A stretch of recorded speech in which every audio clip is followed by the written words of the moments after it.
Welcome to the party. You found the Mouse Castle Lounge, the place to be for good times and great conversations from the world of Disney. The bar is open, your table is waiting, and drinks are now being served. Come on in. And now, here's your host, the keeper of the Mouse Castle Lounge, Tim Calloway. Welcome to the lounge. It's January 28th, 2016, and I'm Tim Calloway. We've got a great show for you today. Back to tell us more about his career as a Disney Imagineer and multimedia reporter with the Orange County Register is the multi-talented Mark Eades. But first, be part of Team Mouse Castle by following us on Facebook at facebook.com/The Mouse Castle. On Twitter, I am Disney Tim, and The Mouse Castle is also on Tumblr, Pinterest, and Instagram.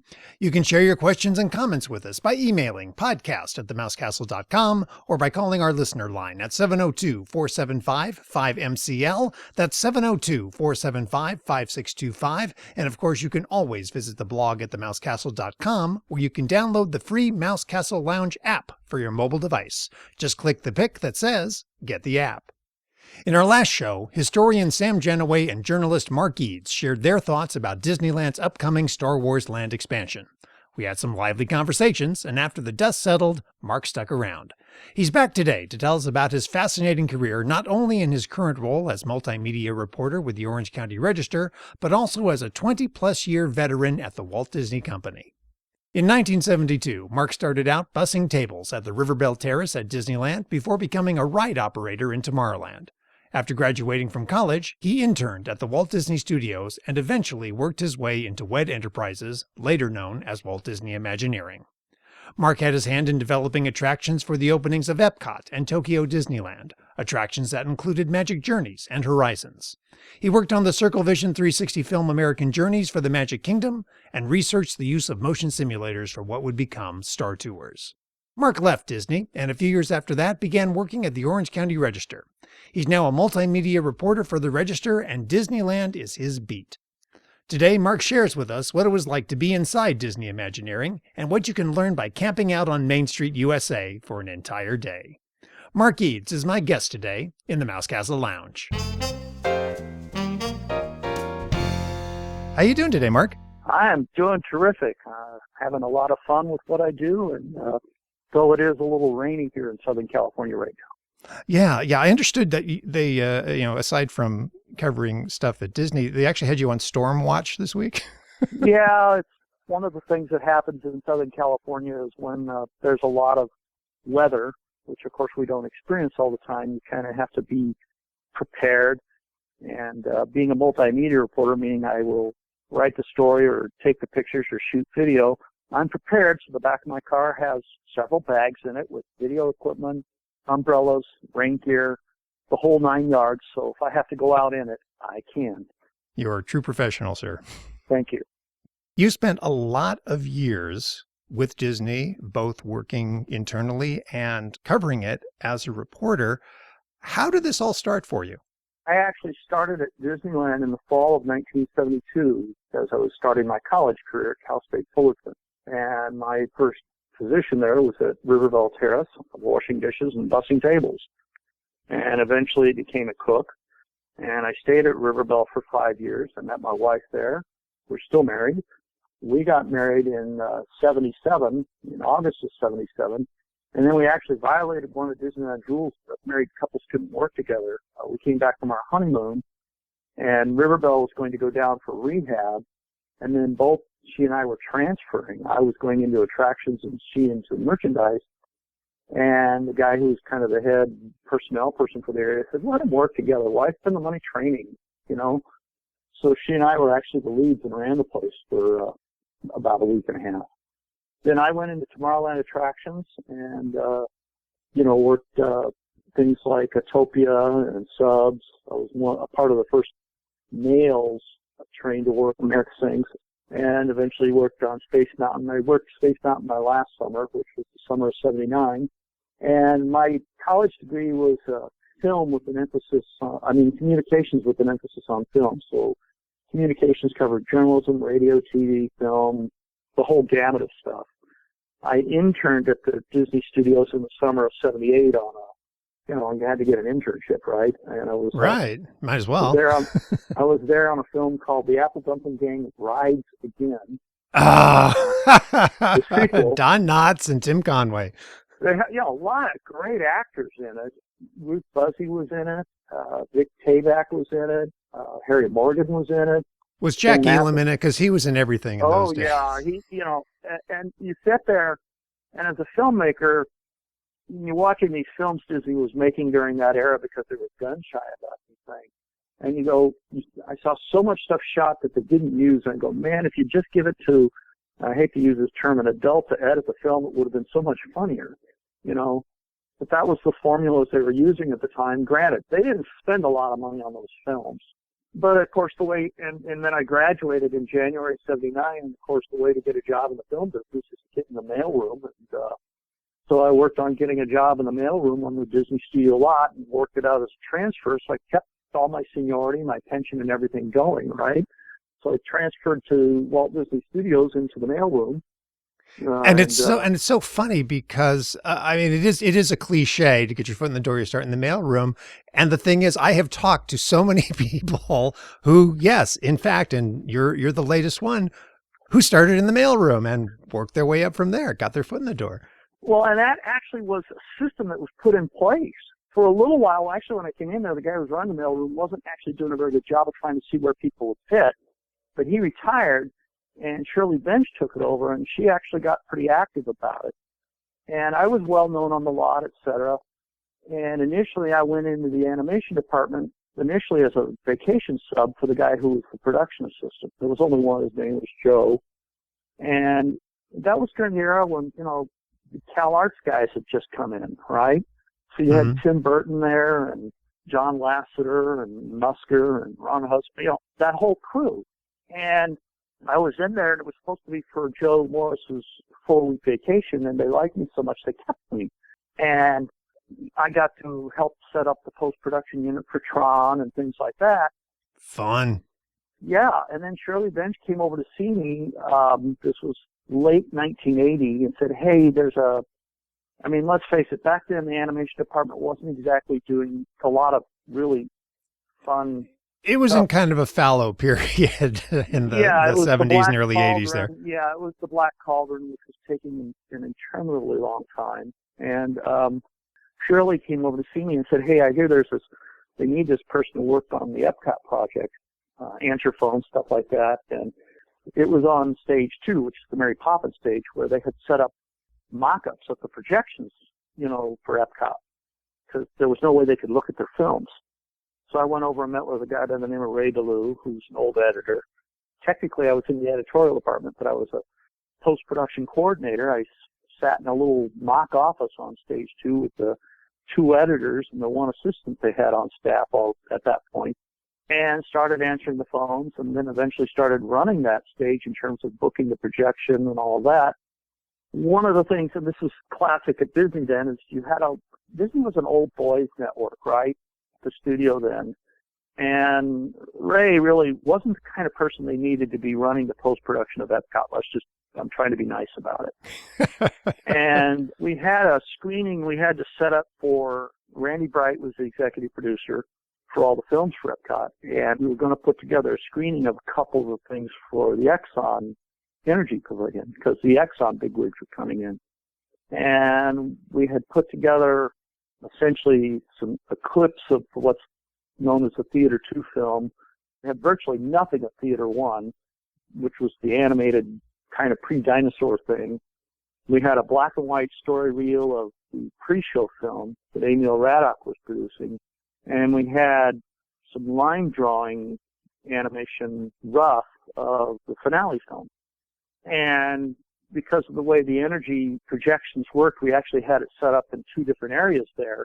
So you had to move from one to another so you could kind of see stuff in the proper order, right?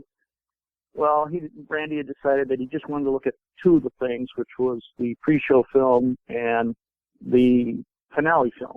And I had learned enough by watching and observing people that I thought, I just to hedge my bets, because I'm going to have enough projections anyway, I'm going to go ahead and have everything up there for the entire pavilion, up on the platforms where the projectors were.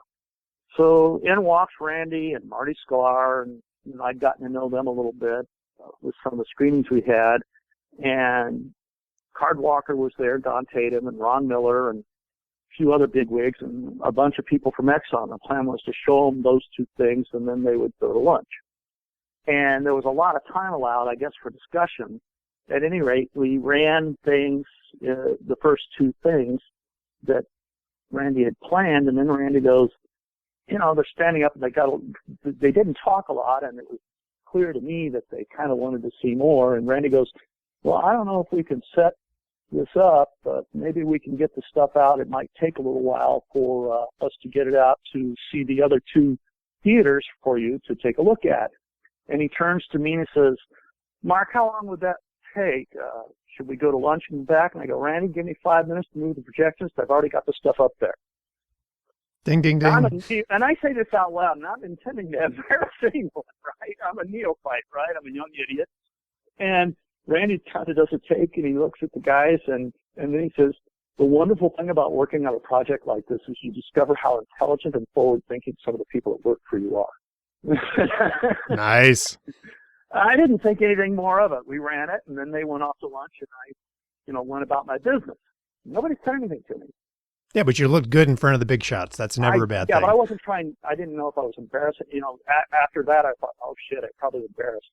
And so the next day, just working, Randy shows up in our little office, unscheduled. And I go, hi, are we supposed to have a screening? No. Can I talk to you for a minute? Sure. Let's go outside.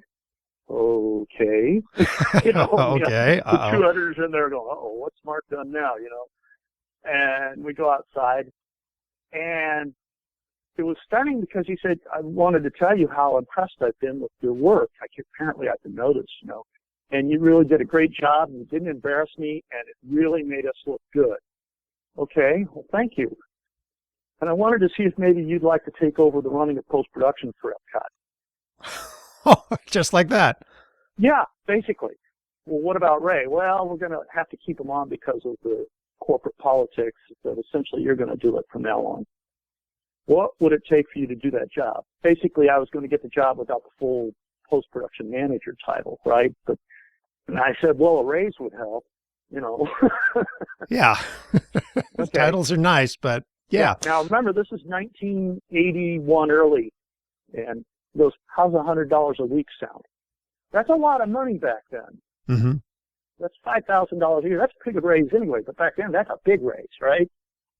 And I go, yeah, okay. And he goes, what else?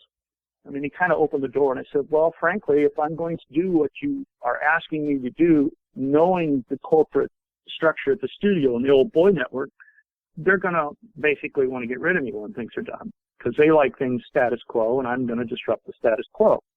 He goes, yeah, you're right. Pretty good analysis. I said, well, I'd just like a chance to come over to WED for a while and show you what I'm capable of doing beyond just this. So he goes, okay, so how about a job for a year after this is all over? I said, sounds good. We shook hands on it. Nothing ever in writing. He went to Bob Jabot, the head of the studio, who wouldn't give me the raise because he claimed I'd gotten two when I went into animation and then went into that job in the last, 8 months. So then he went to Ron Miller and got me the $100 a week. Nice. And then that was it. I kept working.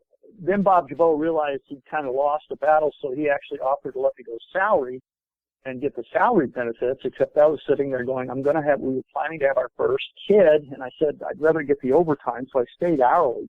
I guess if I had gone salary, that would have gotten into the stock option program sooner and gotten a few more shares of stock back then for nothing. But that's what I did. Eventually, I ended up flying down to Epcot with the first and only print of Magic Journeys to get it installed into the theater 5 days before opening. And then I was responsible. I actually took the red eye that night, not knowing I was going to take it that morning. I took the red eye that night. I had 2 first-class tickets, one for me and one for the 2 cans of film. And then I was then responsible to have that film in the theater installed and verify that it was working properly for the 9 p.m. showing that night in front of all the bigwigs of all the sponsors and Disney at 9 o'clock. And boy, did they walk in on time. And we barely had one good show before they walked in. And then I stayed down, and after we had that showing, they said, stay down here for a while, see how things look, make sure all the films look good and what we need to fix. And so I extended my stay, had my wife get on the plane with our newborn child. She came down, so she was there for the opening of Epcot. And I was slated to go home October 4th, and there was a message for me that Marty and Randy wanted to meet with me at they called the WED secretary called the hotel room and told her they wanted to meet with me, and the time was going to be at 1 o'clock in Communicore, right outside where the computer show was at the time, which was called a Studer Computer Review.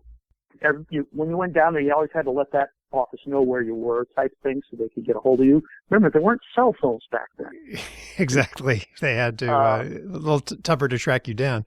Yeah, and I didn't have a radio, so they were on time, and we met, and I discussed what I'd seen and all the films, and a couple of them that we knew weren't really done, and we were going to finish them, and I had already determined that we were probably going to have to change out a Studer Computer Review because it wasn't a very good show, and they said, yeah, when you get back, we're going to start working on a new show for this right away. I said, okay, and then basically ended up, I guess I'm a WED employee now, right? And Randy goes, yes, it's all set up. See, so-and-so in professional staffing, she set up the transfer papers. Now, I had not talked about that since he and I shook hands outside the stage way back in the spring of 81. Mm-hmm. And he honored it. So I transferred to WED on October 14th, 1982, into Creative Division at WED, reporting to Randy Bright, who was the VP of Concept Development then. And above him was Marty Sklar. And became an Imagineer. Just like that. Just it's easy. That. Anybody can do it. We still had Horizons, which I inherited the production on Horizons. And Tokyo Disneyland was still going to open. We had to get those finished up. And that's what we did. And we also launched, Scott Hennessy started working on a script for the new show for a Studer Computer Review, which was going to be called Backstage Magic. And we started doing stuff. And technically I was in the film production department, which I had a lot of these people I had worked with. And of course, in the next few months, they started laying people off. Well, they laid everybody off in the department and kept me in the production secretary. And Don Henderson, who was the manager of WED Film Production, technically became a consultant. And that was it. They laid everybody else off in the film production department and kept me. And so I started doing all the films and videos for WED, which of course was tailing down as things were opening up. Then we also launched in the spring of 83, the new Circle Vision show, which was going to be called American Journeys. Right. And I became what is now a common thing, but they had realized they needed to establish a position which took care of all the creative things on a project, because it was one of the things that was clear in Epcot was that designers should not be producing. So I, in effect, became the first show producer ever at WED on world premiere Circle Vision, and laid out the basic creative criteria. Then everybody would go off and do their thing, right? And that was kind of my first project from beginning to end, along with Backstage Magic. But I was doing all this. We got Horizons done, and then we had to lay off more people. I think at the height of Epcot, WED had 2,700 employees. By the time we got to Horizons opening, we were down to 800, and they thought it was a good level. And then corporate took a look at where everything was and how the money really wasn't coming in for Epcot as they thought it would. And in particular, since it cost twice as much as the original business plan said. And they cut WED staff down even more. We went down to 404 people. Oh my gosh. And it was tough. Everybody had to fill out, what all their capabilities were, and they staffed based upon who they really needed and people's capabilities. What were your talents and what could you do, et cetera. And because I could do multi things, I was one of the ones that was kept on, because we were definitely beyond the year that had been promised me. Anyway, so that's the way things went. And then Randy calls me down to the office one day and asked me what I knew about simulators for flying. And I said, well, I know they use them for training, et cetera. Well, I want you to go research them for a while, see if there's a way we can use them in the parks. just play with them. Now, I'm still working on American Journeys and all this, but that's what I did. I researched simulators for a year during this time, off and on. I flew an F-16. I flew a helicopter. By the way, I can't land a helicopter. Well, you probably can, but it's not pretty. Yeah, it wasn't. They kept resetting it. And it took me 3 times just to get it off the deck.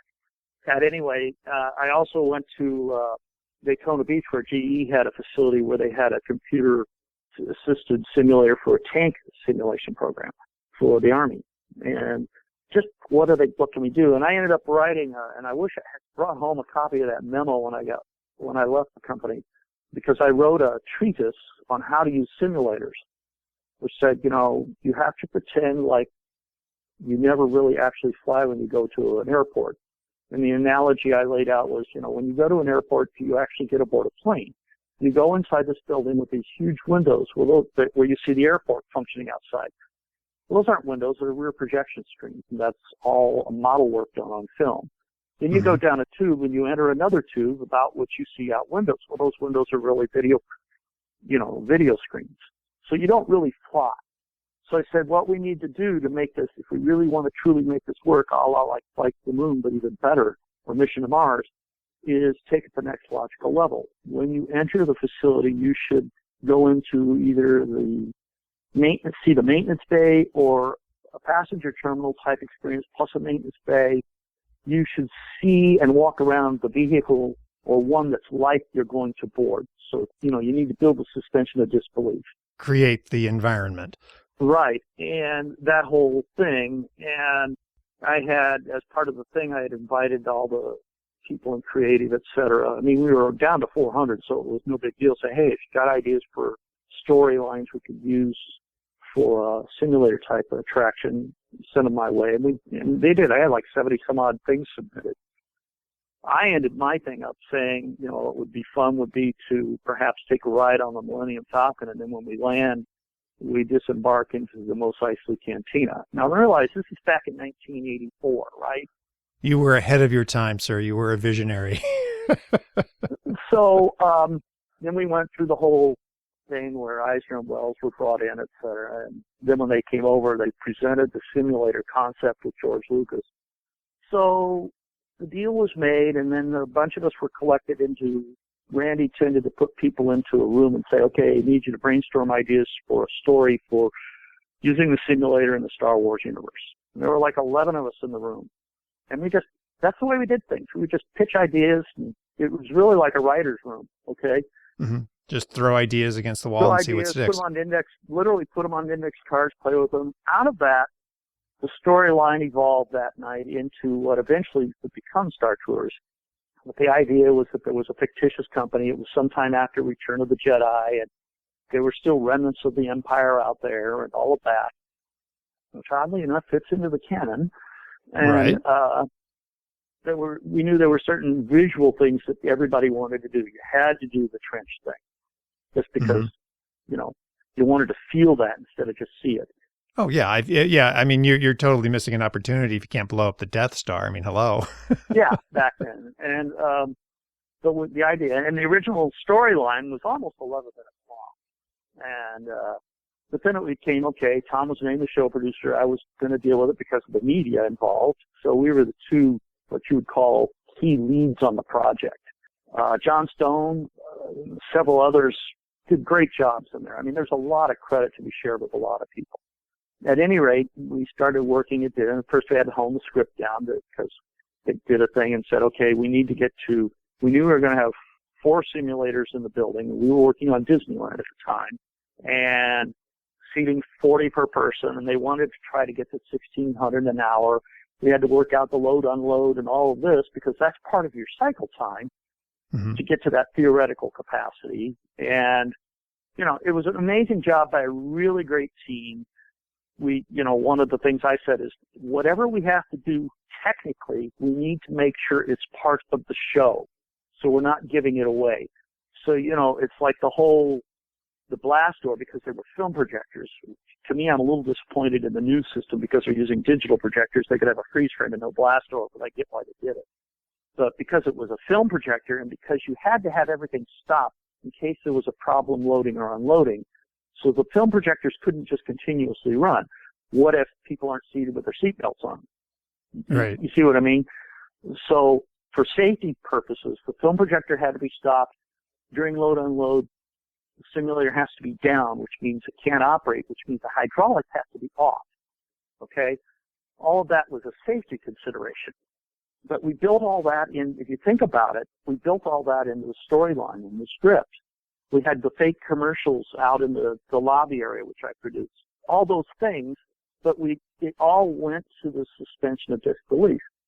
At any rate, as we were going through this thing early on, and the creative team with Tom and myself and Marty and Randy and Don Henderson was still with us, and then because it was mostly film that we were going to talk about, and then we sat down with George and Dennis Muir, and we kind of gathered in a circle, and we started talking about the storyline, and Dennis Muir started talking about how he could make the film work, because it was going to be, obviously it was going to be all models and miniatures, right? It was going to be an ILM show. And Dennis Muir goes, yeah, we could cut to this, we could cut to that. He's talking about how we could cut to this angle on the TIE fighter and this angle on Dutch. And I said, and that was another point where I got really passionate. I stood up, no, wait a minute. Here we are in a circle, right? And I stand up and I walk, hold on a second. And I looked right at Dennis Muir and I said, you don't understand. You can't cut. The thing you're looking at isn't a film, it's a window. It has to be a continuous take, or at least come off that way. And I just stated this as a fact. And of course, nobody's saying anything because I'm sticking my neck out again, right? Mm-hmm. And Dennis Muir sits back for a minute, kind of strokes his chin, looks at me, basically said, oh my goodness, George, he's right. This is going to be challenging. And I sat down and I kept my mouth shut for the rest of the meeting, right? But you made your point. So then Randy, the next day, I was in the hallway and Randy sees me and goes, Mark, are you sure we can't just cut to make this work a little better, make it easier on ILM? I said, not if you want to make it work the way you're talking. Is if it's going to be a simulator, you're looking out a window, you can't cut from point of view to point of view. Yeah, that makes no sense. I have to ask, though, whose idea was it to put the mighty microscope in there? That was an inside joke. One of the things about WED that a lot of people don't know is you tend to be it's a sense of humor thing. It's almost like a trickster thing. You just do it, you don't say anything. I think it was John Stone that actually packed it up, and no, it was Chris Teets, because he was on the project for the pre-show area. Chris actually built it up, and it's not the real one, and we sent it up to ILM and they put it into the maintenance bay just as a joke. I know, I see, and I think that's great. I mean, that's something, obviously it amuses you, but fans always get a kick out of that. I mean, everyone loves a good Easter egg. Yeah, so we just sent it up to ILM and they said, yeah, we'll take it, So, we got Star Tours done. And it was kind of funny because then the studio, of course, was really glomming on the stuff, and they decided they wanted to do Captain EO.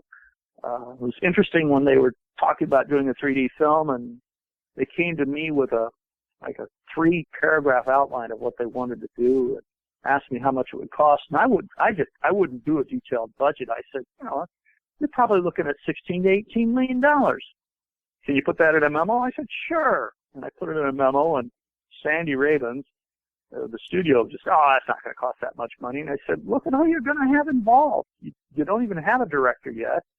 You should probably go with Landis, who's directed Michael Jackson before. Well, we can't control his costs. I said, yeah, but you don't have a script. I mean, this is not going to be cheap. So at that point, there's no script, there's no director. What was the concept? How was it being pitched at that point? Well, it was kind of a version of what you saw. And they wanted a budget, and I said $16 to $18 million. Sandy Raven at the studio said, that's ridiculous, it won't cost that much. She had a person do a budget that said it would cost $10 million. I said, great, you go do that film. I'm busy enough on Star Tours, I don't care. And we actually adopted a mantra of Star Tours in spite of EO. I have a memo that says, a letterhead that says that somewhere. And because they didn't care about Star Tours. They were so wrapped up in they were going to show us how to do things. Oddly enough, we actually had Star Tours done before Captain EO, but they decided they wanted to open Captain EO first for the bang. By the way, Captain EO ended up costing $23.7 million. I know. I know. It was a lot more than that number that you threw out there. That's the figure. And Sandy would not tell me the actual cost. Never would. And I found out because I talked to the accounting guy at Disneyland and found out how much the studio transferred to the project. Wow. But it became the thing of legend, so who's to say? Well, what was interesting was when at one point we then decided, we had done some testing of the simulator. Obviously, we had one at WED where we were programming it, et cetera. And we got to a certain point where the film was down to some final obstacles needing fixing, et cetera. But we wanted to run it just to see how it would work with guests. So we set up one of the simulators and put a print in there that was as good a version as we had. And we opened it up for like a couple hours. And George flew down, and we had the pre-show film was in and running, and he looked at that.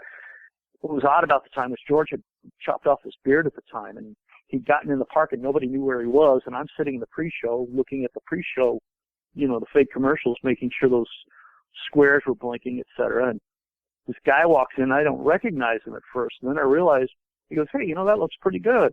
And then I realize it's George. I go, oh, hey, let's go find the people. And then Marty was there. There were like 12 of us there, and we let guests in. And so a few of us would ride with each thing. And as we got off, we would go into the exit corridor and listen.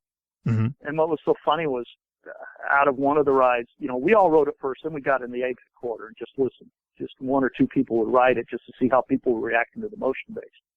There was a real fear of what we called the puke factor. Mm-hmm. And one guy gets off and he goes, and we could hear him saying this as he's walking down the exit corridor. He goes, do you know how many miles of track Disney had to build underneath Disneyland to make this ride? Okay, that's not bad. And then another guy comes out, and for some reason he walked up to me. You worked on this, didn't you? Yeah. Why? Well, can you answer a question for me? Maybe. You don't really go anywhere, do you? That's the perfect question. and I sit there, well, what do you think? He goes, you're not going to answer me, are you? I said, well, that's a mystery. Theater of the mind. That's perfect. Yeah, so we eventually, Star Tours opened, and, it certainly lasted a lot longer. People have asked me what I think of the new version, and I love it because... I was about to ask you that, yeah. No, because the original intent that Randy and I had planned was we would do a new film every 3 years. The intent was to fill it up with 4 films, so you'd never know which planet you'd go to. And, of course, the thing was popular forever, and the park said, no, we don't need to spend any money on this. So we never got to. So I was very proud of what Tom Fitzgerald was able to do when they did the new version, where they can use the digital projection technology has evolved enough to where it stands up to the wear and tear and looks good versus what it was back then. I mean, that's technology advanced because, again, it's not about the technology, it's about the show. Right. Now you've been to Jakku now, too. What did you think of the newest edition? I love the fact that they can go anywhere and that it's never quite the same show, which, of course, at Disneyland is even more important because of the repeat audience. Mm-hmm. But I just love that. So it's never quite the same. In some ways, it's because it is, in essence, a theater show, so it's very linear. Unlike a ride like Pirates of the Caribbean, that even though you're going through the same ride, it's never the same for you because it depends on where you're looking. Mm-hmm. A simulator show like this, you never quite get the same show because there's variables in it, because you can break it up and make it seem seamless. And I just like that. And to me, that achieves one of the original aims for the attraction was to make it fresh every time by being slightly different. No, I really love what they did, and they added the new planet, which I think is good. All that kind of stuff to me, is good, and they've taken out some of the holdovers from the canon. I'm not quite sure what who knows what they're going to do in the next 3 to 4 years as they finish the Star Wars themed land, and what are they going to do with Star Tours? And it's a valid question. I'm of the opinion that it can't stay in Tomorrowland. If you have a Star Wars land, it doesn't make sense to keep it where it is. Well, I think what will be the real tell is if you're truly going to be able to fly the Millennium Falcon, why would you want to be a passenger on Star Tours? But who knows? And I don't think they know at this point. They just know they're building the land. How did you go from being a Disney Imagineer to being a reporter for the Orange County Register? as we got into the 90s, the place started changing. I was working on films directly for Tom Fitzgerald by then. Randy Bright had passed away. And I just didn't like the way things were going in terms of doing good projects.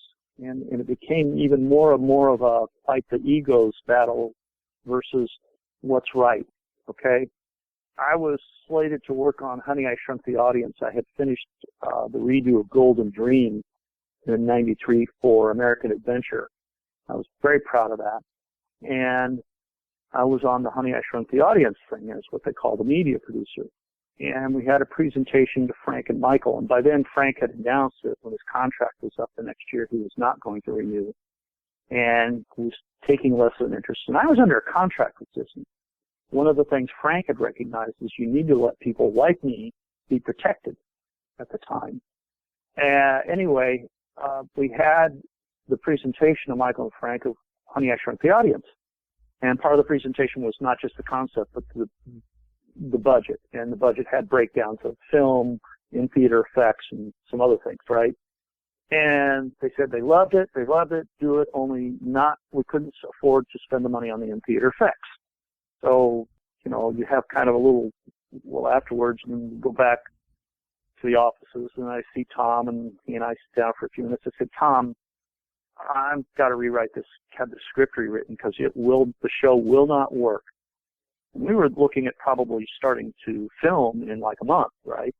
Mm-hmm. I said, the show will not work without the in-theater effects. And Tom said, and to me personally, they were famous words, no, Mark, we're going to go ahead and film the show as is, and you're going to tell them, as the media producer, that it looks fine. To which I responded, Tom, I can't do that. I will not lie. It won't work without the in-theater effects. Well, we'll get them eventually. You just tell them everything's fine. I can't do that. And I said, I think we're going to need to find a way to part as friends. And we ended up negotiating. I left in like March of 93 and got paid for the whole year. Basically, we negotiated out. I had decided I was tired of Disney. I mean, I'd only worked for Disney professionally. I'd never been outside that cocoon of Disney. And I knew there was one of the things I had noticed is that people who were within Disney only lived, breathed, and sleep Disney 24 hours a day and did everything with each other, and they never got out of their cocoon. And I could see that it was, in the park, it was suffering because they were so wrapped up in what it had been, they weren't seeing what was going on in the real world. I could see what was going on at Universal already at that time, and thinking, man, we need to get off our butts. At any rate, I even worked on Tower of Terror, though it opened after I left. I found Mark Silverman, the voice, and things like that. But I just, I was ready to move on. It was time to go. Yeah. So I actually left, and I got a job working on T2 3D. I actually was employed by Digital Domain, which was James Cameron's company, helping to develop the concept. And oddly enough, the people that brought me in was Cecil Kramer. She was a producer for a while at Theme Park Productions at WED. And she said, God, if we get him, he'll really figure some things out. I guess one of my forte is some people regarded me as technical. No, what you needed to be is you needed to be creative but understand the technical enough to make it work. Mm-hmm. And I really did. And they were talking about the three-screen thing, et cetera. They hadn't even done a drawing yet. But I did a drawing, and I mocked it up, and we proved that it would work and how they did that. And we did all that. And then the way Universal worked at that time is they would get to a certain point on a project and quit, quote, save money. Well, of course, you don't get paid. You have to find another job. That's the vagaries of freelance business, right? I did some consulting work on the EFX project for Jim Grand, and then I ended up I remember Harmon. That. Yeah, and then the original, which had some film stuff in it. And then Ryan Harmon, who was a writer at WED at one time, was working over at Warner Brothers Recreation Enterprises on their new theme park for Germany. He said, hey, what are you doing? And I told him, and, you stayed in touch with people on the outside. So he brought me in one day to meet with them and talk about their 3D film. So I had a couple of meetings, and then I went off and wrote a treatment. They liked it so much, they asked me to produce it and write it. So I ended up writing and producing the Marvin the Martian thing, and then working on some other stuff for them. So I left Disney in fall of 93. By the time fall of 97 rolled around, I had not had or spring of 97 rolled around when I was done at Warner Brothers, I had not had any time off. So I said, okay, I'm going to take 6 months off. You made a lot of money when you worked in the business, okay? Mm-hmm. And we had another kid coming at the time. So during that time off, I got a call from Landmark, and I came in and met with Adam Bezark and them, and they were talking about a project for a Korean theme park that was going to be like T2-3D, and it was going to be based on the Aliens franchise. But also during that time, my sister had been working at the Orange County News Channel since its inception, which was a 24-hour news channel about Orange County, and I was fascinated by this. So I actually started working there part-time. I said, I just want to learn more about it. And they said, hey, we always need editors. Why don't you come in here and do that? During that time, I didn't get paid a lot, but I was fascinated by the business. But in the meantime, I signed a deal memo to do this Korean park thing. Now, a deal memo, if you know what that means, it means you agree that you'll do this and you'll get paid such and such once we get the funding. Okay. I agree that I'll do, these will be my roles and I'll get paid this much if you get the funding. So there's no money exchange, but you have something in place that maybe locks you in. 2 weeks after I signed the deal memo, you could literally watch the Asian financial bubble go pop. Kind of like what happened in '08 with the housing bubble, right? Right. And of course then, there was no work in the business. Everybody was lamenting about the lack of work. And I just kept working at OCN, and I got on full time there and started, not just editing, but writing and producing news for television news. Loved it. Had a ball. And yeah, it was just a local station, but I really had a lot of fun. Maria Cuiban, who was Channel 11's weather person out here, was our weather person for a while. Anyway, enjoyed it. I actually took a leave at one point to do a project for the Daytona Racing Museum. It's called Daytona Dream Laps. I wrote the script for that. And I actually went to the 2001 race. Came back and kept working at OCN, and then, of course, they shut down on September 8th. You know what happened 3 days later? Yep. I had not, like some people, I was fascinated by the news, but I was also fascinated by the Orange County Register and newspapers. Everybody else went up to try to get jobs in the major LA markets. I just didn't want to do the drive again. I didn't make a lot of money in 2002. I only made $400. But I stayed in touch with people at the Register, and I started freelancing for them and a couple of the magazines around the area just as a writer, because I always wanted to be just a writer. And eventually, I just kept writing more and more for the Register, and when they had a community reporter job open up, I applied and I got it. And my first position at the Register on staff in 2006 was covering Coda de Casa for the Register, both for the paper and for the weekly paper they had at the time called Canyon Life. Coda de Casa is a lot like a Disneyland or a Walt Disney World. Think about it. It's one of the world's largest HOAs, right? It's got a berm around it because of the mountains. So you can't see in, you can't see out. It takes a ticket to get in because you can't just walk in. Well, you can't drive it. You can walk in because of the public trails, but you can't drive in, right? It has a lot of themed areas. The different developments have different looks to them. So I call them themed lands. It has a few castles, rich people. Yeah, it has all the recreation in terms of golfing, swimming, horse, equestrian, etc., just like Walt Disney World. And it definitely has characters. No doubt. So I went from doing television news to doing newspaper news. Well, after a few months there, as the Register started realizing, wow, the internet is a real thing, in spite of a few of us telling them that, and our website at the time sucked. Mm-hmm. And myself and a lady in the Central Bureau and another one up in the North Bureau, we would talk about that on our instant message thing, and we decided, just on our own, we got together one day and just chatted about it, and what we thought the Register should do, trying to go forward, realizing, the paper's starting to lose money, and yet the internet's growing. And we wrote a thing, and we sent it off to what they called the deputy editor, which was underneath the editor-in-chief at the time. His name was Chris Meyer, and apparently he sent it on to them, and it went on to the family that owned it at the time, including Chris Anderson, who was the publisher, etc. They nicknamed it the Web Manifesto, and they decided to adopt it. And I was asked to become the first ever experimental multimedia reporter at the Orange County Register, and that I would try telling stories not just with words, but visually. Take the slides and start playing with video. And that's what I did. And I was supposed to have 1 year to play, but because the place was hemorrhaging money, it was 6 months. But at any rate, it was a lot of fun. And I kept talking to the people up in the North Bureau because they'd ask me, well, what's going on at Disney? And I kind of knew what was going on. People were very open with me that I'd worked with. Most of them are retiring now. I said, they're doing Star Tours. And this is way back in '09. Okay. What do you mean they're doing Star Tours? So we're almost done. They've told me, one of the guys who's on the team, says they're pretty much wrapped with all the filming and programming the simulator. I said, really? And I said, yeah. You need to do this. So Chris Meyer, the deputy editor, realized, I was tired of the drive. Gas prices were going up because I was in South Orange County and I was in Buena Park by Knott's. So I was moved to the North Bureau. We had a blog then that was called Around Disney, which was my idea.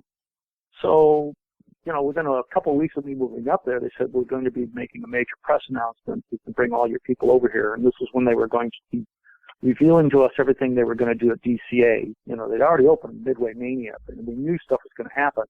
Mm-hmm. But they hadn't. And this was the billion-dollar expansion. Yeah. And, Midway Mania was part of that $1 billion, technically. Right. And so was Little Mermaid. Yes. So we go over there, and it's Adam and the photographer and me, and I'm carrying video equipment, and we walk in, and it was at the pool at the Grand Californian, which also was being expanded. And who's the first person I see but Bob Weiss? Bob Weiss and I go back to 1982, right? Bob, Mark, how are you? I put my equipment down. We hug each other because we haven't seen each other in a few years. He's heading up the whole thing. He's a VP at Imagineering, the whole 9 yards. So we go over to one side of the pool and we just start talking like, old school buddies, right? How you doing? Right. The usual stuff. Well, after about 10 minutes, we're both looking over, and, if you've ever been to a media event at Disney where there's press people, there's usually a ratio of at least 1-to-1 of Disney person to press people.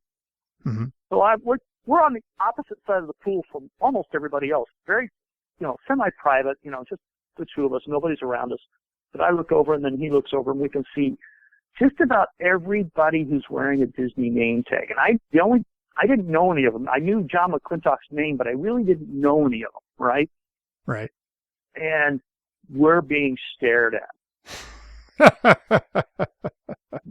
And look at it from Disney's perspective.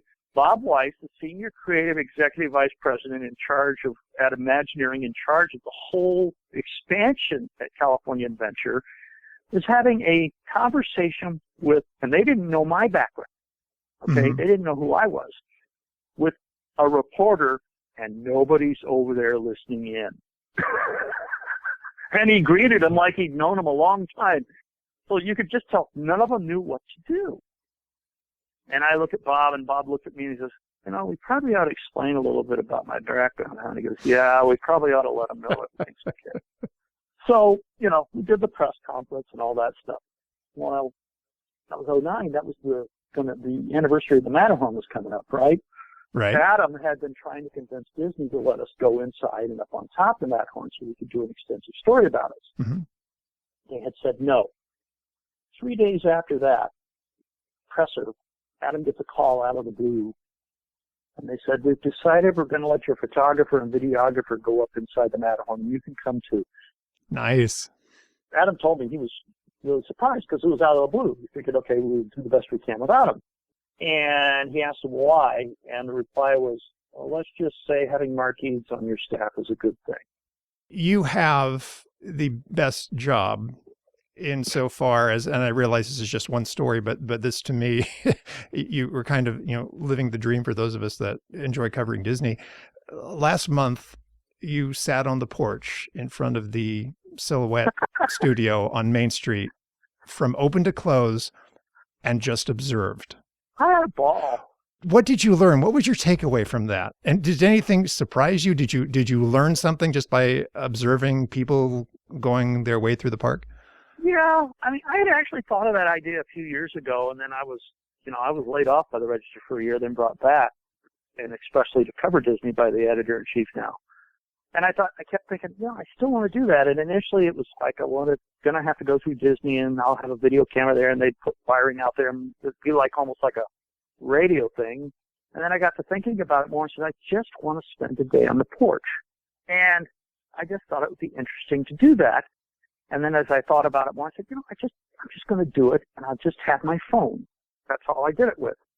And I really didn't tell anyone. I told my boss, said, hey, I want to do this.